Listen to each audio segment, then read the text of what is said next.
Phil Jackson's lethargy while running the Knicks became legendary. But he wasn't the only NBA executive coasting on the job. Henry Abbott of TrueHoop on the Full 48 with Howard Beck. One time on TrueHoop, I published that I'd heard from a team, a front office employee, that their GM was in the office about 4 hours a week. I published that on TrueHoop at, let's say, 10:30 in the morning.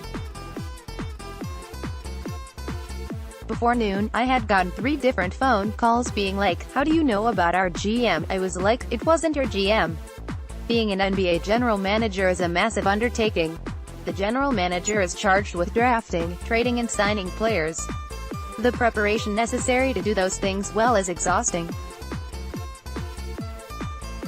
Except in a few organizations with active and present owners, the general manager also sets a tone and organizes all of basketball operations.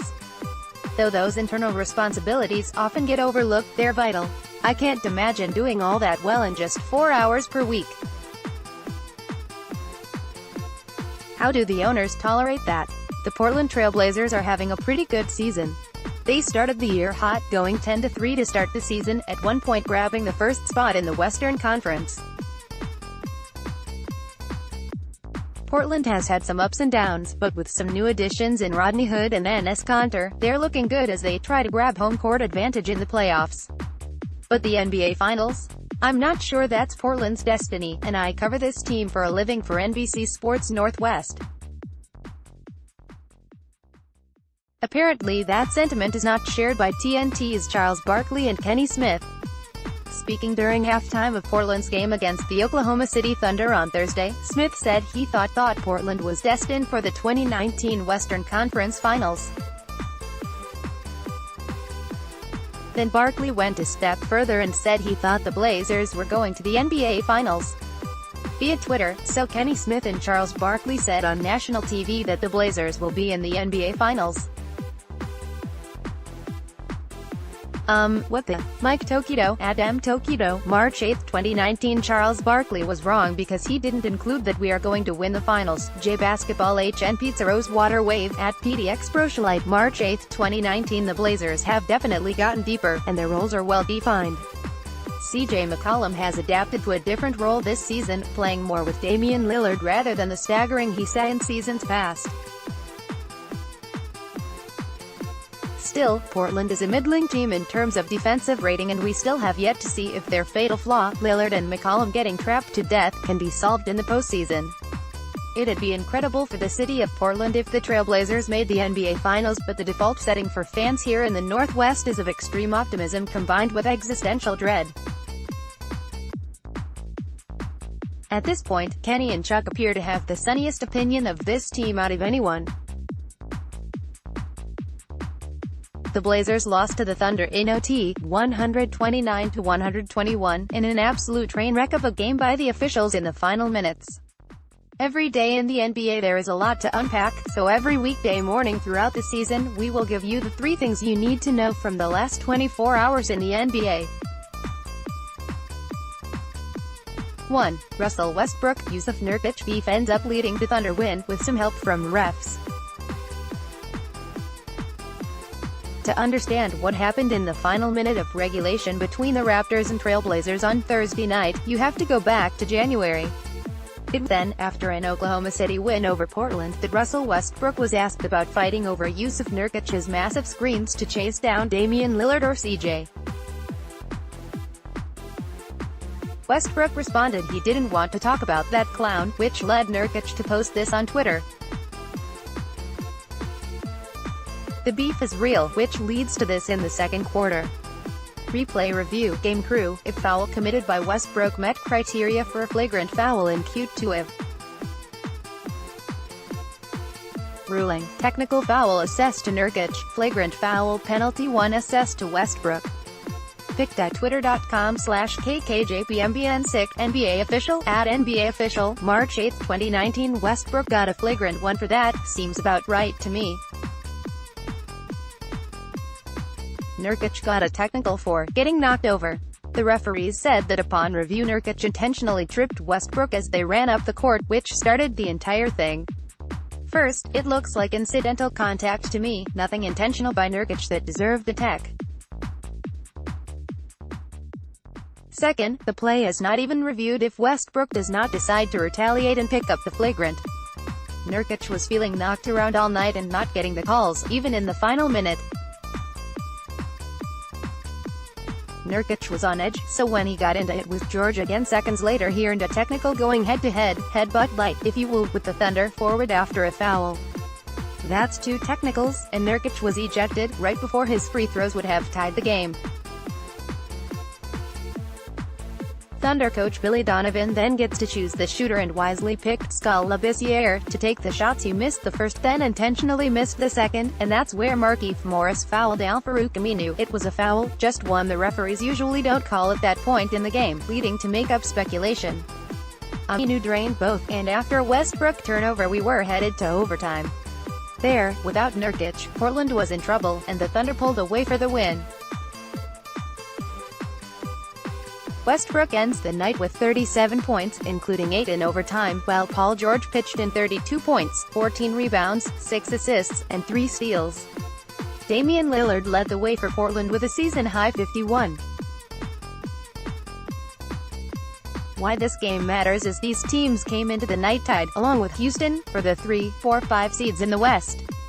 As you read this, the Thunder are the 3 seed, the Rockets 4, and the Trailblazers 5. Playoff seeding is going to matter a lot in the West, both in terms of matchups and staying out of the Warriors' side of the bracket. If you're calculating West playoff seedings, know that Utah is just a couple of games back of these 3 and has the easiest schedule in the NBA the rest of the way. They will be right in the middle of that group by the end, too. Don't make Giannis Antetokounmpo angry. You wouldn't like him when he's angry. As has been the story in a number of games recently, the Pacers were overmatched against the Bucks Thursday night, but they are good enough and feisty enough to make a game of it. The Pacers had come from 14 down at one point to make a game of it in the third, cutting the Bucks' lead to 6. That's when Defensive Player of the Year candidate Miles Turner shut down Giannis Antetokounmpo at the rim. Foul. Antetokounmpo wanted one, laid there on the floor for a minute, then ran straight to referee Nick Butchert to complain. The Greek freak got a technical. At that point he was just pissed off, and the Pacers were doomed. The Bucks went on a 13-0 run to essentially put the game away. Then to cap it all off, Giannis did this. Pick against Milwaukee in the playoffs at your own peril. 3. Lakers throw in the towel, will limit LeBron James's minutes the rest of the way. This should not be a surprise. The Lakers needed to go on a run to make the playoffs back at the All-Star game, and when asked about it LeBron James said he was activating playoff mode early to get his team there. The Lakers have gone 2-6 since. Laker players can book their hotel rooms in Cabo for April 10th. They aren't going to be busy after that. LeBron has not looked 100% since missing 17 games with a groin injury. At one point against the Clippers Monday, LeBron grabbed his groin area and asked out for a minute, clearly in pain. After that loss, which all but sealed the Lakers' playoff fate, he was asked about scaling back his minutes after playing 42 and said, "Well, I mean, that's a conversation that would probably be had between me and Luke Walton.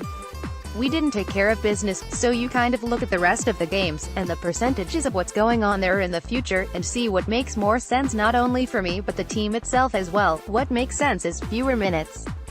Chris Haynes of Yahoo Sports reports he will play 28 to 32 a night. The upper end of that might have been a good target number for the season average for LeBron, and may sit out back-to-backs. At this point, the Lakers need to think about preserving LeBron and how they are going to win this summer, too. Because the pressure is on Magic Johnson and Rob Pelinka to have a big summer again. Rajon Rondo has said that sitting in seats near the Los Angeles Lakers bench, but not directly on the Lakers bench, was not a big deal. The Lakers lost to the Denver Nuggets on Wednesday night, their 4th drop game in a row.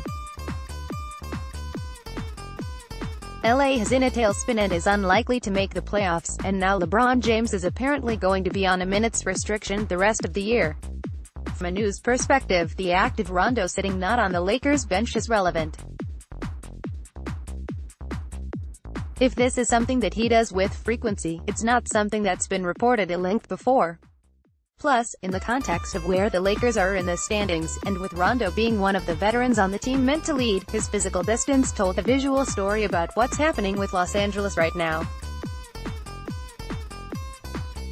Of course, we've seen NBA players get upset about how they are covered in the media and what they deem to be important. Kyrie Irving has had a rough go of it lately, and Rondo was no different. After stories about Rondo published, the veteran point guard took to his Instagram to say that people were trying to gaslight him. More pointedly, Rondo said that James passing Michael Jordan on the all-time scoring list was the real story. Big, there are two things to unpack here. First, nobody said that you can't have two stories on the same night. It's completely fair to say that the two stories on Wednesday were LeBron passing Jordan, Rondo sitting away from the Lakers bench as a kind of summation of this Los Angeles season. Second, it's not as though the media didn't talk about James passing Jordan. That was a major story, one that trended on Twitter and made its way across every major NBA outlet. Rondo acting as though people did not pay their due respect to LeBron does not mean that's what happened. But this is an era where any bozo can just throw their hands up and say, fake news. This kind of thing gains traction. It doesn't mean that, in the eyes of the universe, anything is more true or less true, but it can sway public opinion nonetheless. Rondo isn't a trained journalist, so his determination of what's newsworthy, what should be covered is top priority, and what's a non-story isn't an expert opinion. He has the right to be upset that his seating arrangements got picked up, and that he's facing heat for it. But to act as though news outlets aren't doing their due diligence is an argument made in bad faith.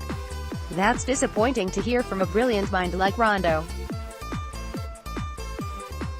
It must be frustrating to not be able to craft a narrative around yourself when every NBA player is now a brand. But the spotlight is bright for a reason, and the reality is that Rondo sitting away from his bench is weird no matter the explanation, even on a historic night for LeBron. Russell Westbrook can be a spicy guy, and Jusuf Nurkic is known to ruffle the feathers of his contemporaries. Still, as the Portland Trail Blazers took on the Oklahoma City Thunder on Thursday night, it was apparent the referees didn't exactly have control of things at Moda Center. It started off with a play between Nurkic and Westbrook in the second quarter. After a made bucket, Nurkic entered the floor and got his feet inadvertently tangled up with Westbrook. Westbrook didn't like that very much, and as the two neared midcourt, the former MVP threw a forearm at Nurkic, sending him to the floor. Via Twitter, replay review, game crew, if foul committed by Westbrook met criteria for a flagrant foul in Q2 ruling, technical foul assessed to Nurkic, flagrant foul penalty 1 assessed to Westbrook. pic.twitter.com/kkjpmbn6, NBA official, @NBA official, March 8, 2019. Based on the spirit of the foul, the fact that it was not part of any kind of basketball play and was away from the action, Westbrook could have easily been given a flagrant 2. Instead, Westbrook was given a flagrant 1 and Nurkic was given a technical foul, which was more disadvantageous to the Blazers. Then with the game tied and just seconds left, Paul George drove through the lane to try and win the game. The Thunder star's elbow caught Nurkic square in the face. No offensive foul was called on George despite his elbow coming high and away from his body, and Oklahoma City scooped up the rebound for the score. Then came the call of the game with just 4 seconds left. Battling down low, Nurkic was fouled on a putback attempt with Portland down just 2 points. The Blazers' big man, a 77% free throw shooter, then went face-to-face with George. Nurkic wound up giving George a mini headbutt, garnering him a second technical and an ejection. As per NBA rules, the Thunder were allowed to pick a free throw shooter. OKC selected Skal Labissiere, who had yet to even attempt a field goal in a Blazers uniform, and who wound up missing his first free throw. He had to miss the second on purpose in order for Portland to get a chance to win or move to OT. Somehow, that's still not where the craziness of this game ended. On Labissiere's second free throw, the Thunder were called for a foul on Al-Farouq Aminu, who subsequently forced OT by sinking two from the charity stripe. OKC was able to pull away in the extra period, finally pulling out the win, 129-121. Meanwhile, I bet we'll have a lot to see from the L2M on this game tomorrow. It might even be as long as this post.